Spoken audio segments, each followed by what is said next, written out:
നമ്മളെപ്പോഴും വിചാരിക്കുന്നത് ഒരു മതം മാത്രമുള്ള ഒരു ദേശം ഭയങ്കര സുന്ദരമായിരിക്കും എന്നുള്ളതാണ്.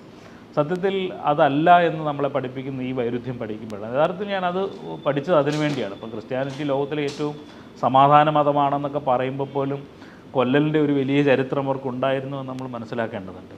അപ്പോൾ എവിടെ ഒരു മതം മാത്രമാകുന്നു അവിടെ വെച്ച് ഈ ആഭ്യന്തര വൈരുദ്ധ്യം തുടങ്ങുകയും അവിടെ വെച്ച് പരസ്പരം കൊല്ലാൻ ആരംഭിക്കുകയും ചെയ്യും എന്നുള്ളതാണ്. ഇപ്പോൾ ഇസ്ലാമിൻ്റെ ചരിത്രം നമ്മൾ പരിശോധിച്ചാൽ നമുക്കത് മനസ്സിലാക്കാൻ കഴിയും. ഇപ്പം ഇസ്ലാമിക രാജ്യങ്ങൾ എന്ന് പറയുന്ന പല രാജ്യങ്ങളിൽ നടക്കുന്ന ആഭ്യന്തര കലാപങ്ങൾ, യുദ്ധങ്ങൾ, ബോംബ് സ്ഫോടനങ്ങൾ മുഴുവൻ മറ്റാരും പുറത്തുനിന്ന് ചെയ്യുന്നതല്ല.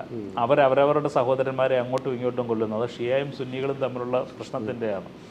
അപ്പോൾ ഞാൻ പറയുന്നത് മതങ്ങൾ എപ്പോഴും ബഹുമതങ്ങളുള്ള സമൂഹങ്ങളാണ് എപ്പോഴും കൂടുതൽ സൗന്ദര്യാത്മകമായോ സമാധാനപരമായോ നിൽക്കുന്നത്. അത് മത അധിഷ്ഠിതമല്ലാത്ത സമൂഹങ്ങളാണ് ഏറ്റവും മനോഹരമായി നിൽക്കുന്നത്. ഇത് പഠിക്കാൻ